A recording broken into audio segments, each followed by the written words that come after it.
dhalinta dambe ee Boorama ka kacday waxa Boorama ka qaylnay waa wixii horta inta Somaliland jirtay dhashay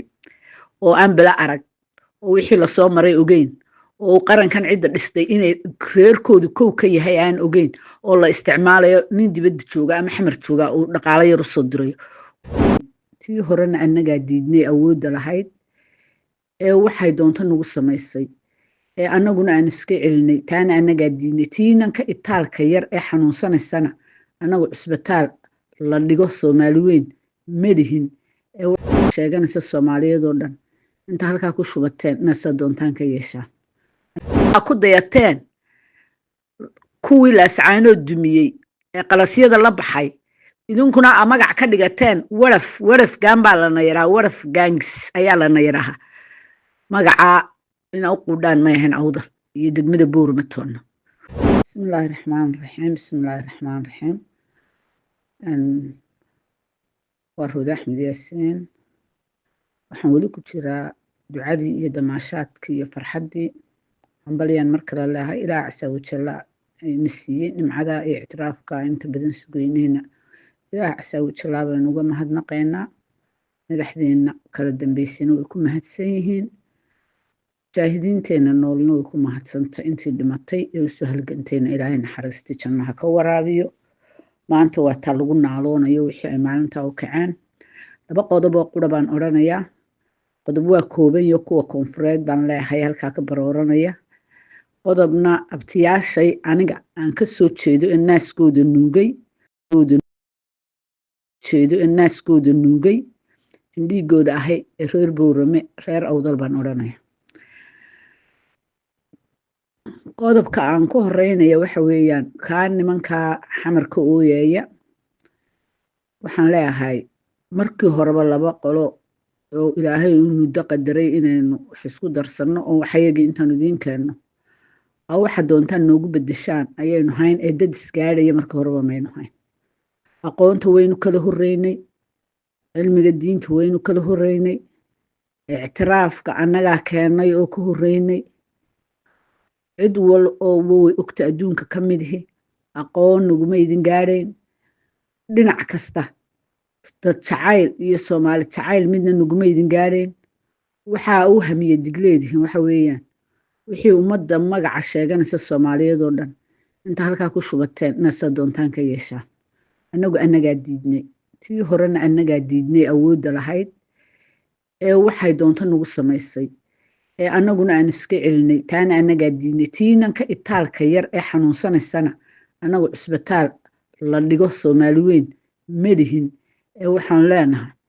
meel dadka iyaga reer Somaliland lagu xanaanaysto oo lagu ilaashado oo qalbiyadooda lagu dhowro oo dawlad iyo ictiraaf iyo nolol iyo horumar lagu doono taas u sheega dadkiina jiilasha dambe inaanaynu markii horeba shaqo isku lahayn ee Soomaaliya waxay wax ku ahaydna annaga ay tahay maanta aanu ka tagnay daa waxay ahaydeen wax noqda idinka magaalo ku ururay idinka Muqdisho ku ururay wixii kale wadateena idinka xaaba ka dhigtay marka idinka iyo xamar iyo xaabadeeday naga hara halka aynu isku dayno ilaahay bayna kala reebay maanta ictiraaf baan helnay de idinma dhageysan karnaa naga mashquulina dhaga kaas waa talabaad waxaan la hadlayaa abtiyaashay reer Awdal gobolka aqoonta uyadii Somaliland odayaashii Somaliland salka u dhigay ka taliyay fadhiisiyay maamuusay soo raray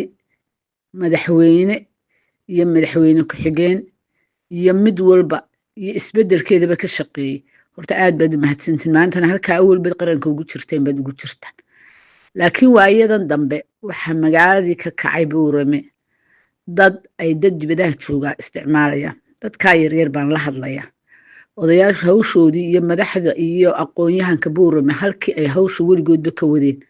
ayay ka wadaan maanta qaranka la ictiraafay safiirka arrimaha dibadda u fadhiyo waa wasiirka u fadhiya ee arrimaha dibaddu waa nin Samaroon Siciid waxa weeyaan nasiibkiisa ayaa ku beegay inuu ictiraafkii maanta garbaa ku soo qaato isaga ayaa fadhiya wasaaradda madaxweyne Ciro idinku idin dhiibay wasaaradda waana ku mahadsan yahay waana si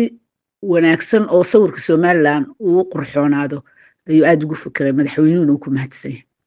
wasiirka shaqadiisa qabsaday ee madaxweynaha la shaqeynayna uu ku mahadsan yahay haddaba waxaan leeyahay dhalinta dambe ee Boorama ka kacday waxa Boorama ka qaylnay waa wixii horta inta Somaliland jirtay dhashay oo aan bila arag oo wixii la soo maray ogeyn oo qarankan cid dhistay inay reerkoodu kow ka yahay aan ogeyn oo la isticmaalayo nin dibadda jooga ama xamar jooga oo dhaqaale yar u soo dirayo kuwa waxaan leeyahay walaalayaal kuwa yar ee aan eedada u ahayba ilmaabtiyaday dhaleen iyo kuwa waaweyn ee maxay ahayd tolay iyaguna ku jira soddon jirada gaadhaya dhammaantood waxaan leeyahay gobolkii magacii iyo taariikhdii baad kaga tumateen magacii iyo taariikhdii gobolku lahaa gobolkii aqoonta inaa u bedeshaan warafgaan baa lana yidhaahaa taasi ma qabato qaranka iyo reer awdaltoona waa gafteen waa khaldanteen Somaliland intay dhisnayd baa wax barateen intay dhisnayd baa gobolku dhismay intaad dhalateen baa ayaa nabadda intaa leeg aad ku dhalateen hooyadiin baa halkaa ilaa maalintii idinka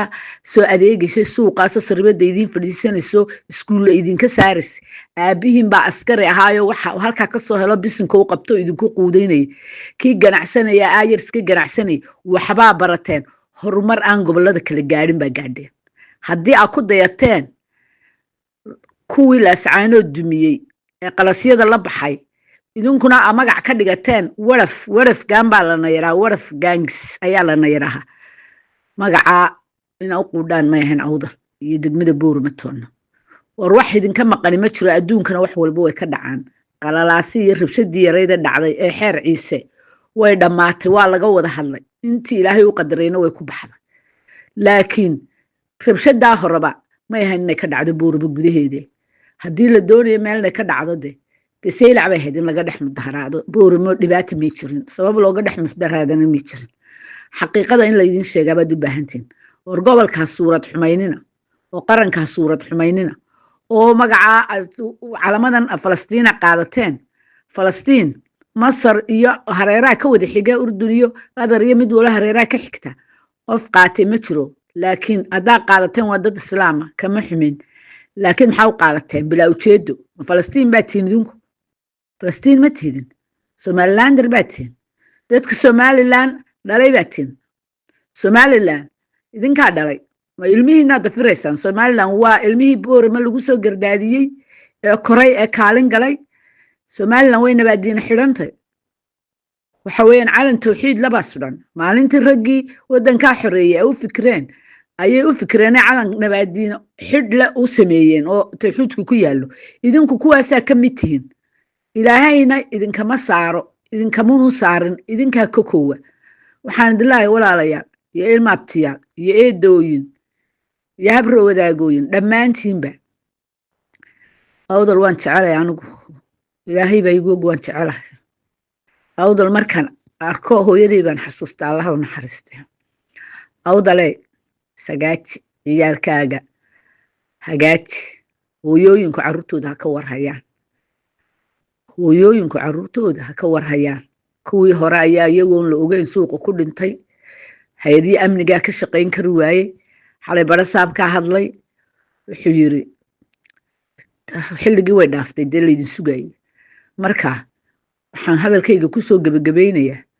war Somaliland baatihiin caawatihiin berri baatihiin ilaahay baa idinka dhigay horaa u ahaydeen idinkaa dhistay shirki Boorama Somaliland lagu soo dhisay lagu soo gardaadiyay dawladnimadu halkaas ay ka soo bilaabantay horay idinku sheegeen dadkiinu horay idinku sheegeen aqoonyahankiinu horay idinku sheegeen waxgaradkiinu horay idinku sheegeen wadaadadiinu dhagayeesha ha iska baabiinina magaaladiina cid idinlama degto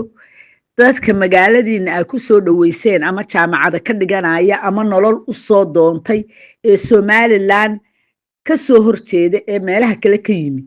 ee tiraahan magaalo Soomaaliyeed weeyaan Boorame ma aha waa magaalo Somaliland Boorame khalad ha fahmina ha joogaan martida yaan lagu dhibin laakiin martidu yaani magaciina iyo masabkiina iyo qarankiina idinka suurad xumaynin oo maalin walba mudaharaadka laba inanoo yar wataan dhinaca ka raacin uma malaynaya waxaasoo dhan yaacaya dee inay wada reer boorama yihiin. reer boorama waxaan leeyahay wixii laydinku yaqaana astaantiinu ahayd ku noqda. wasalaamu calaykum waraxmatullaahi wabarakaatu.